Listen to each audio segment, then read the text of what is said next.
जब किसी को उसकी उम्र से पहले कुछ ऐसा मिल जाता है जो उसे नहीं मिलना चाहिए, तो वह उसे जानने के लिए अत्यंत उत्सुक होता है। और यही स्थिति कुंती के सामने थी। कुंती को जो महामंत्र महर्षि दुर्वासा ने दिया था वह उनकी उम्र के अनुसार सही नहीं था, इसलिए उनके अंदर उसे जानने और सही है या गलत है उसका परीक्षण करने की उत्कंठा बहुत ज्यादा थी। इतनी उत्सुकता थी कि वह स्वयं को रोक नहीं पा रही थी, क्योंकि कुंती युवावस्था में प्रवेश कर चुकी थी।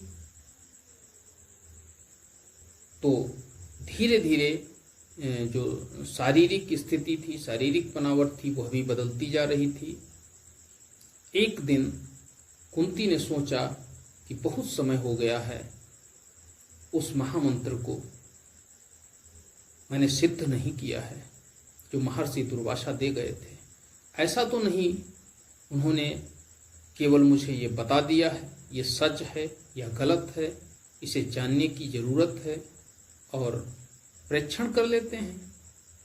बहुत हल्के में उन्होंने लिया महर्षि दुर्वासा को, और ये बात उन्होंने किसी से नहीं बताई। एक दिन उन्होंने आवाहन किया सूर्यदेव का। दरअसल दिन था, सूर्यदेव तप रहे थे। उस समय उनको अन्य देवता की याद ना आकर के सूर्यदेव की ही याद आई। उनके अंदर उत्सुकता थी कि देवता कैसे होते होंगे, कैसे आते होंगे, कैसे उनसे बातचीत की जाती होगी, किस तरह से वो मिलते होंगे, किस तरह से हम उन्हें पहचानेंगे कि ये कौन सा देवता है, दिखने में कैसा होता होगा। ऐसी सारी उत्कंठाएं उनके अंदर थीं। उन्होंने उस मंत्र का जाप करते हुए सूर्यदेव का आवाहन किया। ज्यों ही उन्होंने भगवान भास्कर का आवाहन किया, भगवान भास्कर प्रकट हुए। भगवान भास्कर प्रकट हुए। उनके तेज को देखकर कुंती परेशान होने लगी और उनसे क्षमा याचना करने लगी। भगवान सूर्यदेव ने अपने तेज को कम किया जिससे कि कुंती उन्हें देख सके, लेकिन फिर भी कुंती उन्हें मना कर रही थी। अब स्थिति ये थी कि वो जो महामंत्र था वो महामंत्र कोई सामान्य मंत्र नहीं था। उसका झूठा होना भी सनातन के लिए अभिशाप था, और ये विधाता की लिखी हुई पहले से ही स्थिति थी कि ऐसा ही होगा, और विधाता जो लिख देते हैं उसको कोई नहीं मिटा सकता है। आप मिटाने का प्रयत्न करेंगे तो आप स्वयं मिट जाएंगे। इसलिए ईश्वर जो करता है उसे होने दीजिए, उसमें टांग मत अड़ाइए, क्योंकि आपके रोकने से वो रुकने वाला नहीं है। जो ईश्वर चाहेगा वही होगा, आपके रोकने से कुछ भी रुकने वाला नहीं है। सूर्यदेव जी ने जब कुंती से कहा कि देखिए ये विधि का विधान है, लेकिन कुंती फिर भी मानने को तैयार नहीं थी। कुंती बेहोश हो जाया करती थी। खैर, कुंती को उन्होंने पुनः जागृत अवस्था में बैठाया और उसके बाद उनसे कहा, देखिए यदि तुम तैयार नहीं हुई तो इस महामंत्र का अपमान होगा, और मैं इस महामंत्र का अपमान स्वीकार नहीं कर पाऊंगा। ऐसी स्थिति में ये महामंत्र जिसने तुम्हें दिया है अर्थात महर्षि दुर्वासा और तुम्हें, मैं दोनों को श्राप दे दूंगा। ऐसी स्थिति देखकर अब कुंती परेशान थी, तो उन्होंने सूर्यदेव से कहा कि कोई तो उपाय होगा। उन्होंने कहा कोई उपाय नहीं है, हमारा भी सम्मान गिर रहा है। आसमान में सारे देवता मुझे देखकर हंस रहे हैं। मैं अपमानित हो रहा हूं और मैं अपना अपमान स्वीकार नहीं कर पाऊंगा। अगर तुम्हें नहीं दिखाई पड़ रहा है तो मैं तुम्हें अपनी दिव्य दृष्टि देता हूं और तुम उस दिव्य दृष्टि से समस्त देवताओं को देख सकती हो। वह कैसे अट्टहास कर रहे हैं, हम पर हंस रहे हैं।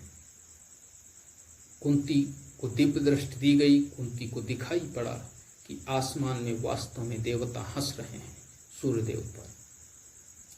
सूर्यदेव का अपमान हो रहा है। भगवान भास्कर के बार बार कहने पर और कुंती को यह भी लग रहा था कि अगर मैंने ये जो गलती की है इसके परिणाम मैं अपने पिता के साम्राज्य या ऋषि दुर्वासा पर क्यों जाने दूं। मुझे कुछ न कुछ तो करना ही होगा। अब ये मेरी मजबूरी है।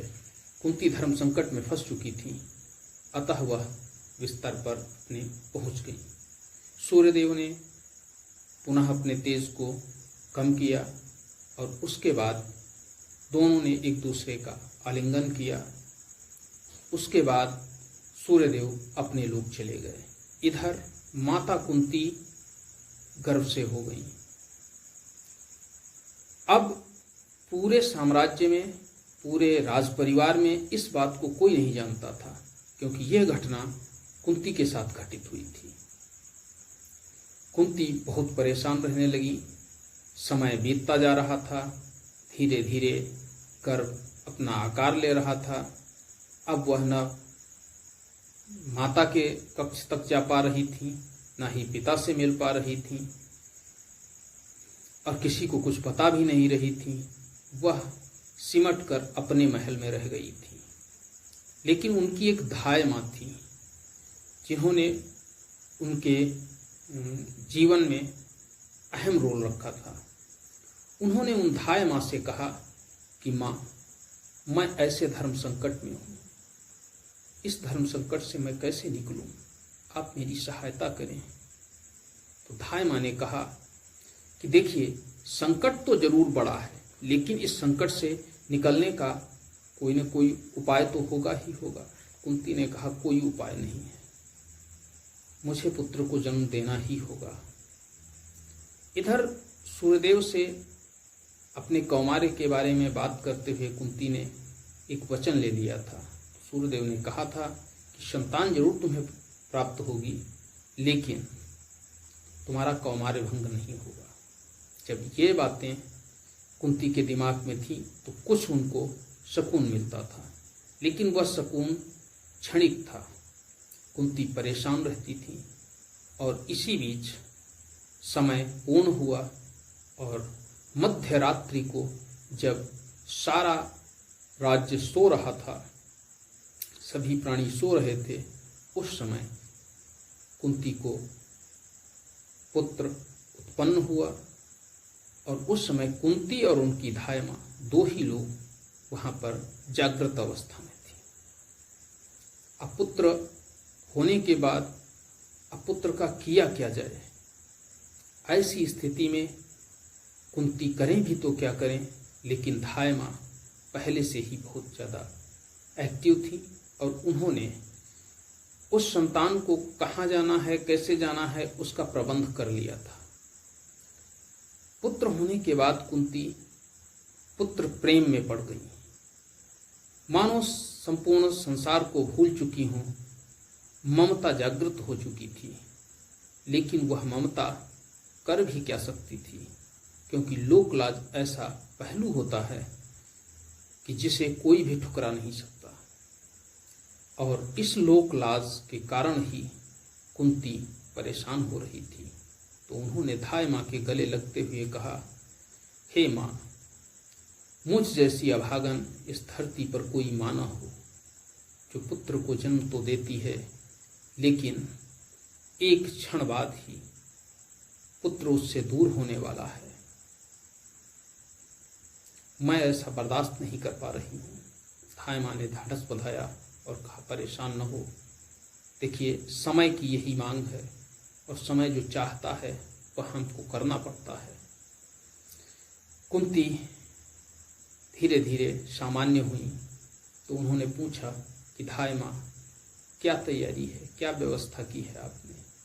धाय माँ ने बताया कि मैंने एक अच्छे कारीगर से एक बॉक्स तैयार करवाया है और वो बक्सा ऐसा है जो मछली के आकार का है, नौका की तरह तैरने वाला है, जिसमें हवा तो प्रवेश कर पाएगी लेकिन पानी की एक बूंद भी नहीं जाएगी। कैसी भी विकट परिस्थिति हो लेकिन वह डूबेगा नहीं।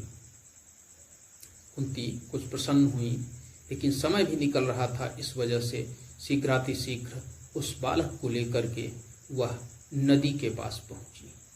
वहां पास में ही एक नदी थी, जिस नदी जो छोटी नदी थी, और वह नदी आगे जाकर इससे हमारी चंबल नदी से मिल जाती थी। पहुंची, अश्व नाम की नदी थी और उस अश्व नाम की छोटी सी नदी में उन्होंने उस बॉक्स में बच्चे को रखकर प्रवाहित करना चाहा, लेकिन पुनः पुत्र प्रेम जागृत हुआ और उन्होंने एक बार फिर से उस बॉक्स से बच्चे को निकाला, उसे स्तनपान कराया और फिर से उस बॉक्स में रख दिया। बॉक्स में रखने के बाद बंद कर दिया और उसे रात्रि में ही अश्व नदी में प्रवाहित कर दिया। अश्व नदी आगे जाकर चंबल में मिली और चंबल आगे जाकर यमुना में मिली, यमुना आगे जाकर गंगा जी में मिली। इस तरह से जैसे उनकी धाराएं एक दूसरे में मिलती थीं, ऐसे ही वो बॉक्स भी आगे बढ़ता हुआ चला जाता था। बनारस प्रयाग बनारस पार करता हुआ वो पाटलिपुत्र पहुंचा और पाटलिपुत्र को पार करते हुए वो अंग देश की सीमा में पहुंचा, जहां अंग देश के जो राजा थे अधिरथ, वह उस समय नदी पर जल क्रीड़ा करने के लिए आए हुए थे और इसी बीच उन्हें एक ये बॉक्स बहता हुआ दिखाई दिया। कुछ क्षण तक तो वह देखते रहे और देखने के बाद फिर उनके मुंह से एक आदेश निकला, सैनिकों, ये जो वस्तु नदी में बहती हुई जा रही है, इसको निकाल कर लाओ। हम देखना चाहते हैं कि इतनी सुंदर इस आकृति में क्या है। सैनिक दौड़े, मल्लाह गए और नदी से वह बॉक्स निकाल कर लाए।